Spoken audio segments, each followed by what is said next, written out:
నిన్నటి నుంచి జరుగుతున్న ఒక చర్చ ఏంటి అంటే మీ దృష్టికి కూడా వచ్చి ఉంటుంది. ఇప్పుడు గ్రూప్ 1 విషయంలో అవకతవకలు జరిగిందని కేసు వేసింది, కొట్లాడుతుంది, మీరు రాసిన అభ్యర్థులు వచ్చి మాట్లాడుతున్నారు. కానీ నిన్న మాత్రం దానికి భిన్నంగా ఆ అభ్యర్థులు వచ్చి మాకు నిజంగానే మేము రాసినాము, మాకు వచ్చినాయి ఇట్లా అనేది కాకుండా వాళ్ళ తల్లిదండ్రులు వచ్చి మాట్లాడుతున్నారు. అక్కడ కూడా అభ్యర్థులు వచ్చి మాట్లాడొచ్చు కదా, తల్లిదండ్రులు వచ్చి మాట్లాడడం ఏంది, ఏదో సంథింగ్ ఉన్నలాగా ఉంది అనే అనుమానాలు కొంతమంది గ్రూప్ 1 వాళ్ళతో నేను నిన్నటి నుంచి మాట్లాడుతున్నప్పుడు కొంతమంది చెప్తున్నారు. మీరేమంటారు దీని మీద? ఇప్పుడు సరే, నిజంగానే అభ్యర్థులు వాళ్ళ తల్లిదండ్రుల్ని తీసుకొని వచ్చినారు. 563 మంది అభ్యర్థులు ఎందుకు లేరు? అందరూ జెన్యున్ గా రాసి వచ్చిన వాళ్ళు కదా. 563 మంది అభ్యర్థులు ఎందుకు లేరు? ఓన్లీ కొంతమంది మాత్రమే ఎందుకు రాగలిగినారు అంటారు.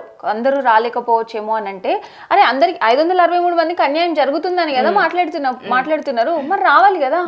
ఇప్పుడు మేమంటే 1000 మంది ఉన్నాం, అందరం రాలేము. 563 మంది ఎందుకు రాలేరండి? ఈజీగా రాగలుగుతారు. వాళ్ళ పేరెంట్స్ అందరూ కూడా రావాలి కదా.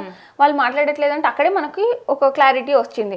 లైక్ కొంతమందిని తీసుకొచ్చి ఒక ఎమోషనల్ గా రన్ చేపించి ఇష్యూని మొత్తానికి డైవర్ట్ చేయాలనే ఉద్దేశంతో చేపించిండ్రు అనేది వెరీ క్లియర్ మోటివ్ గా కనిపిస్తుంది. మీకు అసలు మెయిన్ ఆబ్జెక్షన్ ఏంది దాంట్లో? మీరు డే 1 నుంచి కూడా కోర్టులకు పోయిర్రు, రకరకాల మాధ్యమాల దగ్గరికి పోతున్నారు, ప్రతిపక్ష నాయకుడిని కలుస్తున్నారు, చాలా మందిని కలిసి.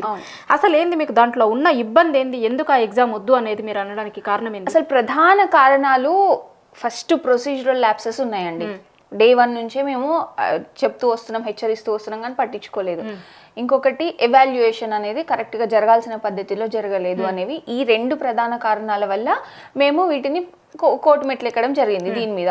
అట్లాగే మాకు కోర్టు కూడా అదంతా ప్రూవ్ చేసింది కదా. లైక్ అన్ని నెలలు వాదనలు విని ప్రతి ఒక్క దాన్ని ఎవిడెన్సెస్ తో సహా కోర్టులో జరిగినప్పుడు దాన్ని కదా మనం పరిగణించాల్సింది. అక్కడ నువ్వు ప్రాసెసే తప్పుంది. ఆ ప్రాసెస్ వల్ల సెలెక్ట్ అయినా కానీ నాకు ఓకే అనుకోవడం అది కరెక్ట్ కాదు. అంతే కదా. ఇప్పుడు మనం ఒక గ్రూప్ 1 క్యాడర్ పోస్ట్కి వెళ్తున్నాము అని అంటే స్టేట్ లో హై క్యాడర్ ఆఫీసర్ అన్నప్పుడు మనం కరెక్ట్ పద్ధతిలో సెలెక్ట్ అయితేనే మనకు ఆ సాటిస్ఫాక్షన్ ఉంటుంది. అండ్ సేమ్ టైం అది దానికి ఒక శాంక్టిటీ ఉంటుంది. అసలు ప్రాసెసే తప్పన్నాక నువ్వు దాని నుంచి సెలెక్ట్ అయ్యి కూడా మీరు ఇంకా అన్యాయం జరిగింది అనడంలో తప్పు లేదు. ఐ మీన్ అది తప్పు ఖచ్చితంగా. సో ఇందులో ఇన్ని రకాల ఫ్లాస్ ఉన్నాయి. ఒకటి ప్రొసీజరల్ ఫ్లాస్, ఇంకో ఏంటంటే హాల్ టికెట్ నంబర్స్ డిఫరెంట్ ఉంటాయి. ఓకే పోనీ అదంటే వదిలేసాం, 1 వదిలేసాం, 2 వదిలేసాం. ఎన్ని ఫ్లాస్ అయితే చూపిందండి హైకోర్టు. 222 పేజీల జడ్జిమెంట్ ఆర్డర్ ని క్లియర్ గా చదివితే ఏ ఒక్కదానికి కూడా టీజీపీఎస్సీ దగ్గర సమాధానం లేదు. మరి టీజీపీఎస్సీ అక్కడే సమాధానం ఇచ్చి ఉండాలి కదా. అన్ని కరెక్ట్ గా జరిగినాయి కదా, మరి అక్కడే సమాధానం ఇచ్చి ఉండాలి కదా. ఎందుకు ఇవ్వలేకపోయింది టీజీపీఎస్సీ? ఇంకొకటి, మేము పిటిషనర్స్ అందరూ కోర్టు మెట్లు ఎక్కినప్పుడు మేము ఫస్ట్ నుంచి గౌరవ హైకోర్టుని రిక్వెస్ట్ చేసింది ఏంటి అని అంటే, మాకు స్టే ఇవ్వండి, ఈ ఫర్దర్ గా జరిగే ప్రాసెస్ మీద స్టే ఇవ్వండి. ఈ ప్రాసెస్ కంటిన్యూ అయితే తర్వాత ఇబ్బందులు అవుతాయి, సెలెక్టెడ్ క్యాండిడేట్స్ కైనా నాన్ సెలెక్టెడ్ అయినా ఇబ్బందులు అవుతాయి, అది కన్ఫ్యూజన్ లేకుండా మీరు స్టే ఇవ్వండి అని రిక్వెస్ట్ చేసాం. ఆ రోజు రెస్పాండెంట్స్ కౌన్సిల్ గారు ఎవరైతే ఉన్నారో, లేదు మేము సర్టిఫికేట్ వెరిఫికేషన్ చేసి ఆపేస్తాము అని చెప్పినారు. అదే మీరు ఆ రోజే స్టేకి అడ్డు చెప్పకపోయిండుంటే ఈ రోజు అటు సైడ్ ఉన్న అభ్యర్థులకు ఇబ్బంది జరిగేది కాదు కదా. సో ఇప్పుడు ఎవరికైనా ఇబ్బంది కలిగించింది ఎవరు? అల్టిమేట్ గా కమిషన్ ఇబ్బంది కలిగించింది. ఆ రోజు వాళ్ళ ఇంటెన్షన్ ఏముండే, ఎట్టి పరిస్థితుల్లో ఈ నిరుద్యోగులకు అగెయిన్స్ట్ గా మేము కేసు గెలవాలని ప్రభుత్వం చూసిందే తప్ప అసలు జరిగినాయా లేదా, జరిగితే వాటిని ఎట్లా సవరించుకోవాలి, తప్పును ఒప్పుకొని ముందుకెళ్తే బాగుంటుంది అన్న ఉద్దేశం ఏ రోజు కూడా ప్రభుత్వం చూపించలేదండి. మీరు ఈ తీర్పు వచ్చిన తర్వాత కావచ్చు, లేకపోతే అంతకుముందు టీజీపీఎస్సీ వాళ్ళనో లేకపోతే ప్రభుత్వం తరపున ఎవరైనా కలవడానికి ఏమన్నా ట్రై చేసిరా అసలు అటువైపు? ఎందుకండి, ఇప్పుడు ఎగ్జామ్ ఇంకా 2 రోజులు ఉందనంగా కూడా మీరు గమనించుంటే రోడ్డు మీద ధర్నాలు చేసాం, సెక్రటేరియట్ వరకు వెళ్ళి ధర్నా చేసాం. సో ఆ రోజు అంతమంది రోడ్ల మీదకి రావాల్సిన కారణం ఏంటి అని ప్రభుత్వం ఇంటెలిజెన్స్ ద్వారా సమాచారం తెప్పించుకోలేకపోయిందా? అండ్ అక్కడికి కూడా మేము పొన్నం ప్రభాకర్ గారు చర్చలకు పిలిస్తే వెళ్ళినాం, డిప్యూటీ స్పీకర్ గారు చర్చలకు పిలిస్తే వెళ్ళినాం.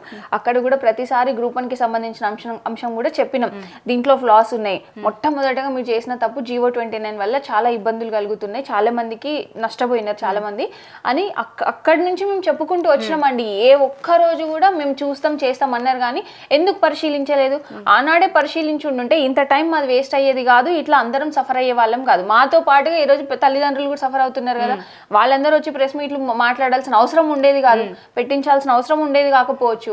ముందులోనే మేము అలర్ట్ చేసినాం, ప్రభుత్వాన్ని చేసినాం, కానీ పట్టించుకోలేదండి, ఎవ్వరు కూడా పట్టించుకోలేదు. ప్రతిదీ ఇప్పుడు మీరు ఇంకొకటి కోర్టు తీర్పు వచ్చిన తర్వాత రీవాల్యుయేషన్ లేకపోతే మళ్ళీ ఎగ్జామ్ పెట్టండి అని అంటున్నారు. రీవాల్యుయేషన్లో కూడా న్యాయం జరగదు అన్న లేక మీరు మాట్లాడుతున్నారు అదే తీర్పు వచ్చినప్పటి నుంచి. ఎందుకు రీవాల్యుయేషన్తో పెద్ద న్యాయం ఏం జరగదు అనే దానికి ఎందుకు వచ్చారు మీరు మళ్ళీ ఎగ్జామ్ పెట్టాలంటారు?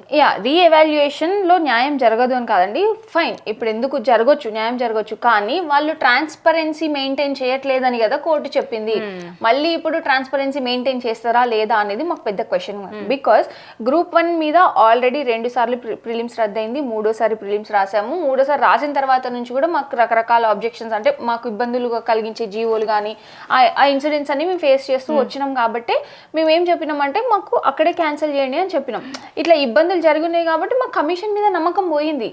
సో ఏ రకంగా మేము నమ్ముతాం కమిషన్? ఎందుకు అంటే రేవంత్ రెడ్డి గారు అధికారంలోకి రాకముందు మా అందరికి ముందు ఇచ్చిన మాట ఏంటంటే టీజీపీఎస్సీ ప్రక్షాళన అనే మాటని తీసుకొచ్చినారు.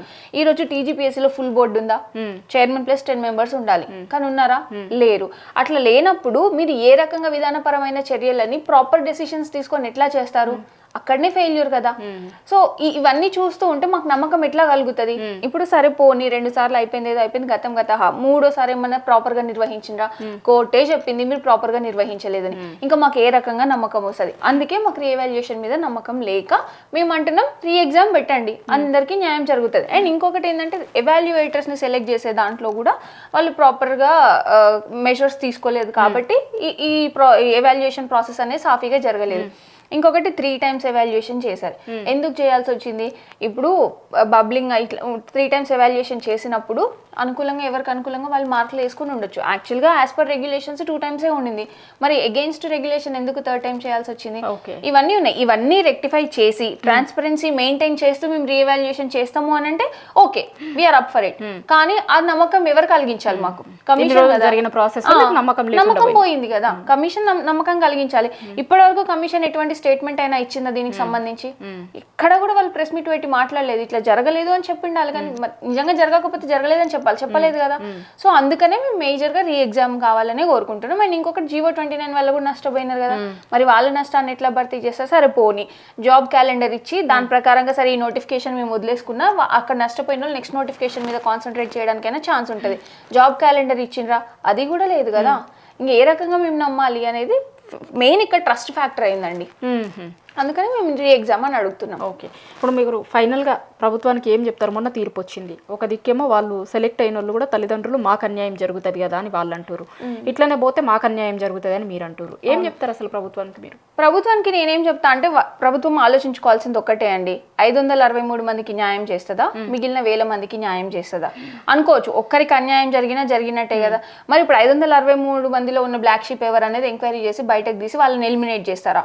వాళ్ళ ముందున్న ఆప్షన్స్ ఇవి. అవి ఏవి చేయకుండా నేను మొండిగా ముందుకు పోతా అనంటే మాత్రం ఇప్పుడు 1000 మంది జీవితాలను నాగం చేసినట్టే కదా ప్రభుత్వం. ఒక ప్రభుత్వం అయి ఉండి మెజారిటీ పీపుల్ కి ఏం చేస్తే న్యాయం జరుగుతుంది అనే దిశగా ఆలోచించి అడుగులు వేస్తే బాగుంటుంది అనేది మా రిక్వెస్ట్. Thank you. థ్యాంక్స్ అండి.